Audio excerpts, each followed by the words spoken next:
Welcome to the deep dive. Yeah. Whenever a new AI headline drops, new language model, some kind of diagnostic breakthrough, Mm-hmm. our focus immediately goes to the algorithm. We talk about deep learning, neural nets, all that stuff. Yeah, the fancy tech. Exactly. But if we're being honest, the algorithm is often the easiest part of the job. Today, we're going to peel back the curtain a bit. We're going to look at the unsung hero, the groundwork that can take up to 80% of a developer's time. We're talking about the data itself, Mm-hmm. the journey from these messy, scattered data points into what is really the single most valuable resource in modern tech. So this deep dive is your shortcut. It's for understanding why successful AI, reliable AI, doesn't start with code. It starts with incredibly diligent data preparation. That's the core insight, and frankly, it's the industry's dirty little secret. The principle is simple. Data is the absolute cornerstone, Right. and its quality. That dictates everything about the model's accuracy, its reliability. I mean, if the foundation is flawed, the entire structure just collapses. So it's a house of cards. Completely. And that transition from just raw data collection to, impactful insights, it's intensive. It's really complex. We're going to walk through the three major phases needed to build that foundation. First, sourcing and getting that domain alignment. Second, the rigorous cleaning and standardization. Right. And finally, the really crucial ethical and practical stuff, privacy and dataset diversity. Okay, let's start with sourcing, because this feels like where a lot of projects can go sideways right away. It's not just about, turning on the fire hose and collecting everything in sight. Yeah. The first challenge is getting relevant data that actually reflects the problem you're trying to solve. Relevance is everything. Yeah. I mean, we can get data from public databases, sensor networks, satellite feeds. The list is endless. Sure. But the real expertise is in deciding what not to include and what specific format you need it in. Think about an AI that's designed to predict, let's say, localized disease outbreaks. You need really specific contextual inputs. Yeah. Just looking at raw Google search trends isn't going to cut it. Right, that's way too broad. Way too broad. You need things like anonymized health records combined with environmental monitoring systems, temperature, humidity, air quality, to actually connect the dots between health and the environment. So it sounds like we're moving from just collecting this huge pile of general info to carefully selecting the specific ingredients, like a complex recipe. It's selection, not just collection. Precisely. And that careful selection absolutely requires collaboration with domain experts.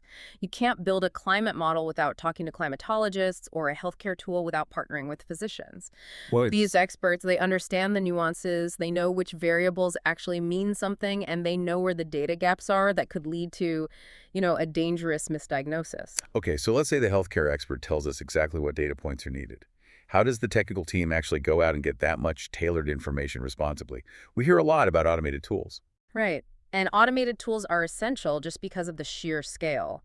We rely heavily on APIs, application programming interfaces, which are basically secure digital bridges that let two systems exchange data. Without a human in the middle. Exactly. We also use things like web scrapers, which are automated programs that pull specific info from public websites. But I'm guessing there are rules for that. Oh, absolutely. Those tools have to be governed ethically and legally. You can't just unleash a scraper to hammer a public server. You have to throttle it, slow down the request rate. And more importantly, you have to be mindful of copyright. Just because data is online doesn't mean it's free for commercial training. The data team has to legally secure the rights to use it, and that often means licensing or even purchasing high-quality private data sets. That immediately complicates the cost and the time. It sounds like sourcing alone is a full-time, resource-intensive job just to get the right input. It really is. So once that targeted, legally sourced information lands on the developer's desk, it's still probably a mess. A disaster, usually. The collection phase moves us right into the cleaning stage, and this is where the real complexity starts to show up. Raw data is messy. It has noise, errors, inconsistencies.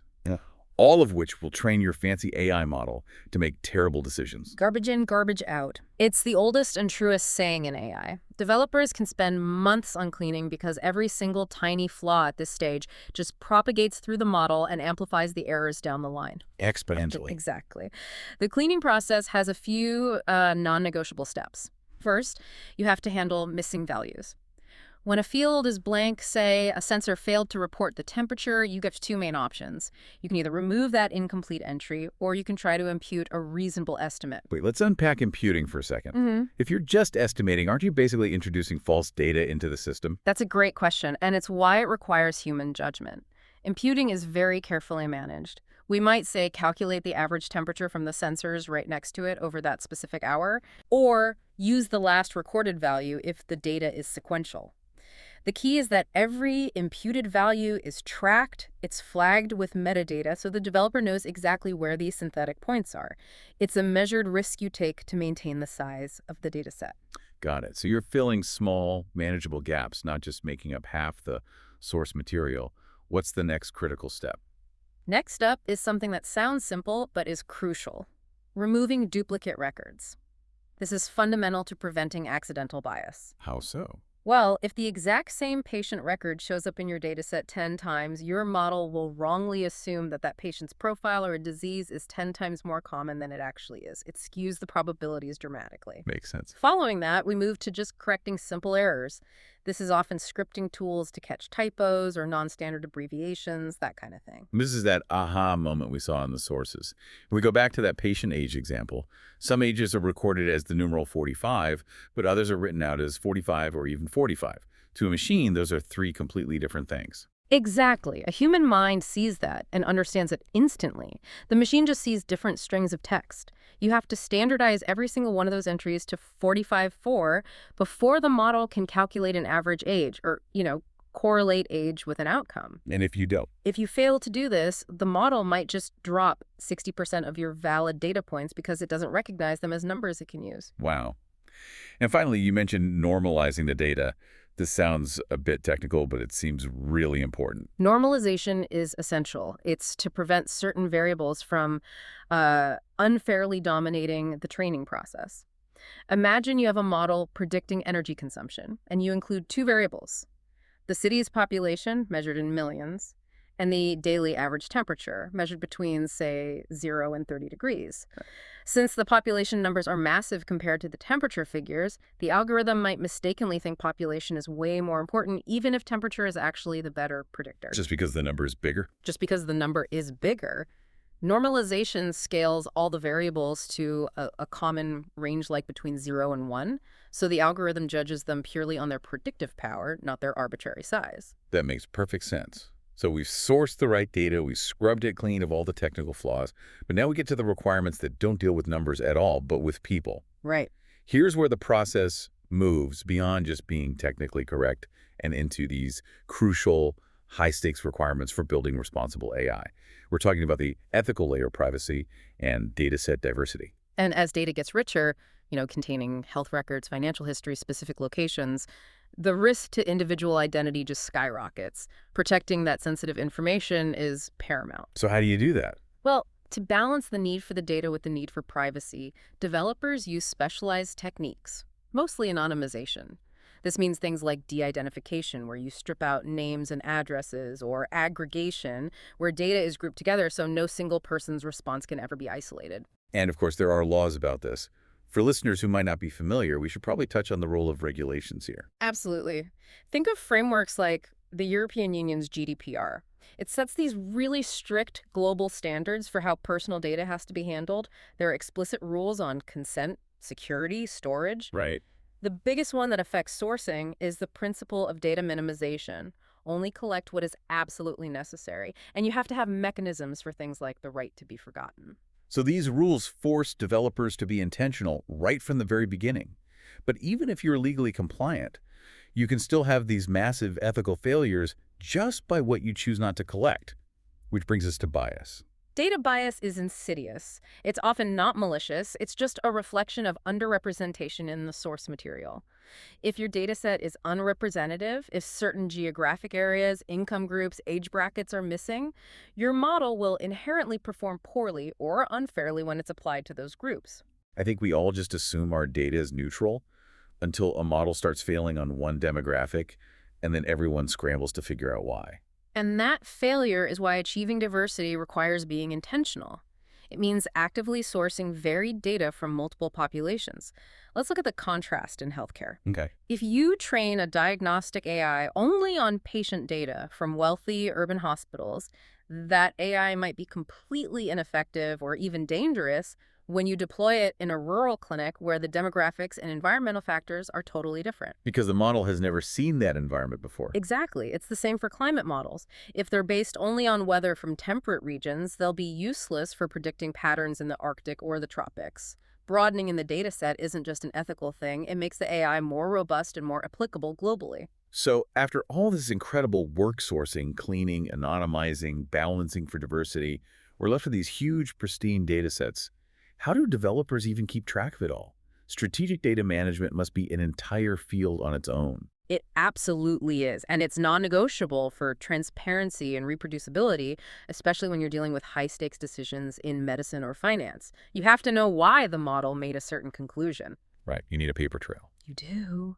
And that requires strict practices. First, metadata documentation. This is basically the data's passport. It includes detailed records of where it came from, the date, the licenses, and, crucially, every single cleaning step applied. When it was normalized, when values were imputed. So it's not enough to just say, we used the clean data. You have to say, we used version 3.1, which had these imputed values, and it was normalized on June 1st. Exactly right. And that ties directly into the second practice, version control. You have to track changes to the data set over time, so you can always reproduce a result from 6 months ago if a regulator asks. And where do you store all this? Cloud-based solutions, usually. They offer the security and the scalability to handle these immense reservoirs of data, sometimes reaching petabytes in size. So as we wrap up these stages, sourcing, cleaning, ethics, management, the core finding from all the sources really shines through. This entire process is fundamentally iterative. It's not linear. No, it's a continuous feedback loop. Developers are constantly finding problems that force them to go back a step. Let's use the traffic congestion example. A city starts collecting sensor data, but after they clean it, they realize 40% of the sensors are faulty.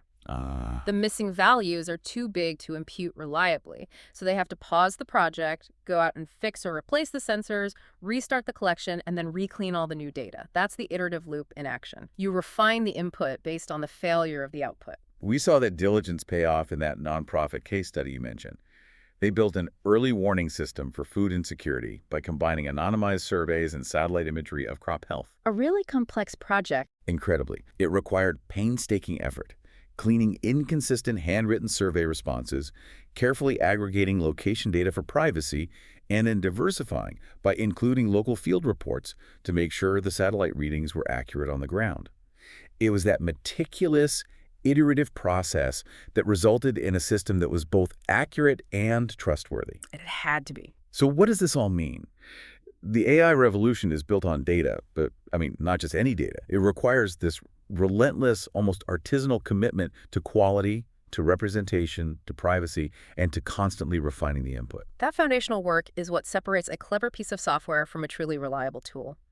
This dedication, this invisible groundwork, is what lets developers train accurate models. But more than that, it ensures the final product has ethical integrity and can be trusted by society. Yeah. Without these robust data practices, innovations risk being fundamentally flawed. They risk failing the very people they're supposed to serve and ultimately undermining public faith in AI. It all comes back to the source material. This foundation of rigorous data work is what determines whether an AI is just a complex piece of code or a powerful mechanism that can make a meaningful, positive difference in the real world. So here's the thought we want to leave you with. Think about a recent AI application you use. Maybe it's a predictive tool or a language service. You know the engine is powerful, but what specific, expensive, curated data do you think is quietly fueling its success? Or maybe holding back its potential? That is where the real power and the real risk lies.